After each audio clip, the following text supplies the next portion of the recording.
Follow Goku and the Super Saiyans in the latest Dragon Ball adventures. Read all your favorite stories and discover new ones in the graphic novels by Shonen Jump, Yu-Gi-Oh!, Dragon Ball, Dragon Ball Z, Naruto, and Shaman King, the Shonen Jump graphic novels, bringing you the best story.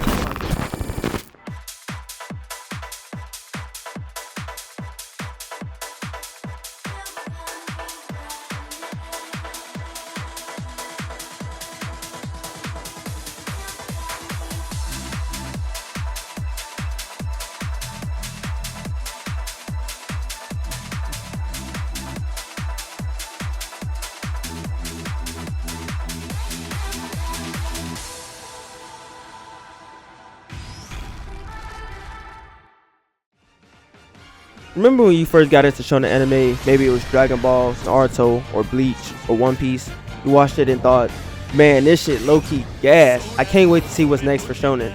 Then My Hero Academia and Black Clover came right after Naruto and Bleach ended the serialization. At first they felt fresh, but after a while, everything started to blend together. The same arcs, the same power-ups, the same messages about friendship and chasing dreams. And that's when it hit you. Something's changing. The shonen formula isn't hitting like it used to. So what happened? Why does it feel like the heart of shonen is starting to break down? To be exact, people aren't looking for the classic power of friendship or talk no jutsu stories anymore. Most viewers today want something that feels more real, like Kagurabachi with its dark gritty art style, or Chainsaw Man with its emotional storytelling. Take Jujutsu Kaisen for example. It's full of chaos and no one is truly safe. When big characters like Nanami or Gojo die, it makes the story feel more unpredictable and alive. But here's the issue. Writing dark and gritty stories can really trap authors. When every story tries to be edgy, violent, or real, people start losing interest because it stops feeling human. There's no soul or deeper message to connect with. That's what made older shows like Naruto and Fullmetal Alchemist so special. They had real emotion behind all the action. They mixed pain, hope, and purpose all in one. Naruto wasn't just about the fighting, it was also about being alone and still choosing others. Fullmetal Alchemist wasn't just about power, it was about learning from your mistakes and facing the truth. Modern shonen is losing that balance. They go for shock value, heavy emotion right away, but they don't take time to build those feelings up. You can have all the flashy fights and aura farmers you want, but when everything's dark all the time, nothing can feel special anymore. It's just cool to read. No big takeaways like when you first started watching and reading shonen. So the question I began to ask myself throughout the entire video, if this is the new shonen formula, will it uphold everyone's expectations? Can these stories last long enough to inspire the next generation the same way the classics did?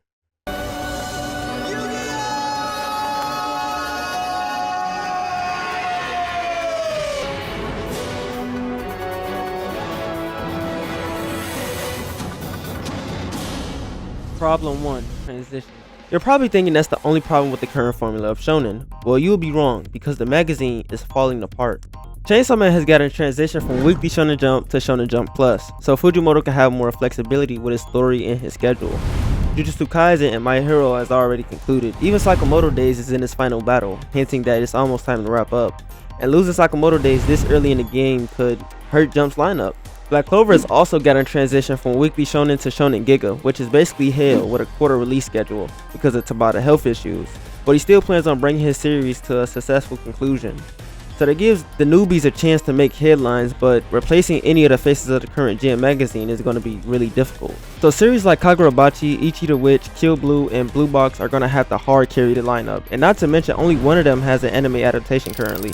And maybe early spring we can see Kagurabachi and Ichi the Witch with an anime adaptation release. That way shonen can move smoothly without waiting on the next series to make the headline. But wait, before I go any further, there's something huge I completely missed while going over my script. We've been dissecting Shueisha's Jump non-stop, breaking down the hits, the misses, the messages, and the hype. But what if I told you there's another side of Shonen Jump out there doing the exact opposite? Majority of people do not know Blue Lock, AOT, Gakyu, and Tokyo Revenge. My bad. They all fall under Kodansha Jump, but yet nobody really knows that, which is why you barely see any of them advertised. Shueisha market their lineup through Viz Media and Shonen Jump.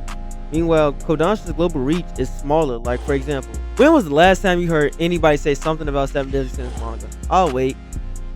Nigga, you just have a habit of just lying to people's face. Have you no common decency? Have you no shame? Shut up, my nigga, shut up.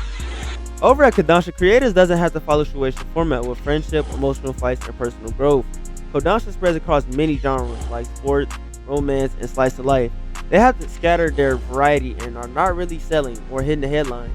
Not saying Jump doesn't have variety, but globally, when you think of shonen, you think battle shonen, and that's where Shueisha has them beat. Because the average viewer didn't come for a romance; they came to watch an anime who don't talk, just box for 13 episodes. I still don't know this nigga name. But I'm not gonna sit here and tell you Kodansha is better than Shueisha because, quite frankly, it isn't, and it's for a number of reasons. Number one, most anime fans around the world would instantly recognize Shonen Jump, but not Shonen Magazine. That kind of name power carries serious weight, not just in sales, but in influence too. Kodansha's magazine is respected, but its global reach is smaller. That's why it doesn't hold the same dominance as Shonen Jump. Number 2, Shueisha has a long list of timeless hits under his belt. Meanwhile, Kodansha only has 3 legendary ones. Not as many in number, and having more global icons gives Shueisha a lasting presence across decades. Kodansha makes great manga, but fewer reach that worldwide legendary status. Jump consistency with mega franchises keep it on top of the industry. Kodansha's success is more scattered. That's why it's often seen as slightly behind in overall impact. And number 3, Naruto Slam. Kodansha really cooked with serializing Blue Lock. And hot take, Blue Lock, in my honest opinion, is the greatest sport manga out right now. The U20 arc was an excellent representation of what these new gens should follow, especially if we're talking about sport tournament arcs. When Isagi scored that goal, Master Isagi, oh, where do I start? Yes, I'm glazing my goat. I don't care. I heard these niggas is popping domain expansions now. Like, dog, what is this? And Gachiakuta takes it even further. They got the drip, and when I say drip, every nigga in the show got drip. Rudo, Engine, however you say his name, even side character B. Actually, he gets promoted from side character B, and now he's Goat Folo. And look at his face expression when they dripped him down. Bro knew he was clean, and he deserved it. Gachiakuta has the pizzazz, even the world building to back it up. It doesn't fit the Jump formula, but that's exactly what makes it stand out. It's proof that modern shonen doesn't have to be trapped inside one idea of success. Problem 3, cancellation. The biggest threat to shonen right now isn't competition, it's the clock. No series in a magazine is promised a guaranteed spot in the spotlight because you have to stand out week by week, and shonen won't care to ask you off even if you're on your 25th chapter and just needed time to get the wheels turning. Jump cares about popularity ratings and trends, and what can you do for their industry. And the minute you're stamped in a magazine, you have to fight week in and week out to make sure your storytelling and fights can compete with the top series that's already in the lineup performing. They don't care if you're the creator of Naruto who just made you millions of dollars in revenue for their industry. And Samurai 8 was no exception to the rules. It was only serialized 10 months before Jump ordered its cancellation. And me personally, I haven't read it, so I can't tell you if it was worth canceling. But from what I've heard, it was a mix of being mediocre or it was wasted potential coming from an author like Kishimoto. If you can't produce content, you can't make a living, no matter who you is. And that actually gets into our next problem. Problem 4, workload on authors. Let me ask you a question.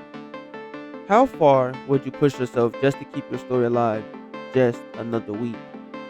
People forget how rough it is for mangaka right now. Like, this isn't just some, oh, they work hard thing. Nah, this is dead as their whole reality. Every single week, they're fighting to stand out, praying the series doesn't get cut. Fans be critiquing every little panel like they could have done better themselves. And the messed up part, some of these creators real live get death threats over that stuff. Like, come on, gang. Over a 2D character, though, you can finally drop a chapter you're proud of. And even if you win people over for that week, there's no time to enjoy it. You're already thinking about the next deadline, running on no sleep, your back hurts, your hands cramping, all for a story people might forget in a month. And that's kind of what I mean when I say modern shonen doesn't feel the same. The pressure is just different now. It's not always about telling the best story, it's about surviving when you hit the magazine.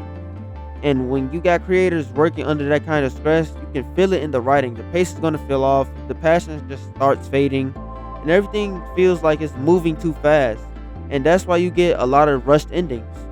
And yeah, I know some people are gonna say, well, Shonen's always been demanding, it's always been like that. And you're not wrong. It's always been tough for them. But the difference is now is how fast everything moves in this generation. Back then, manga were mainly dealing with editors and magazine numbers. Now that it's plus social media pressure 24/7, every chapter gets picked apart. Can deadass go on TikTok and see a hate train convincing people that Dragon Ball isn't a good anime and it didn't have good story or plot? It's literally that easy nowadays, and people will bandwagon that.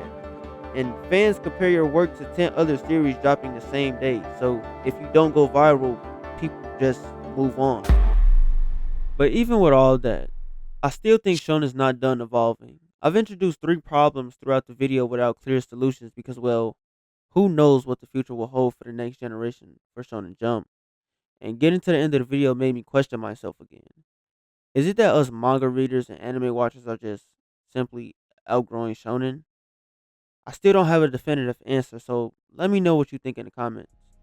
But one thing I can say for sure, without One Piece anchoring a magazine, Shonen Jump is going to struggle to find its next big thing. But like I said in the previous video, Kagurabachi is the wave, and I'm sticking with it. But hey, it's only a matter of time. But it's the Ganshi, and like always, have a blessed day, and I'll see you on the next video. Peace.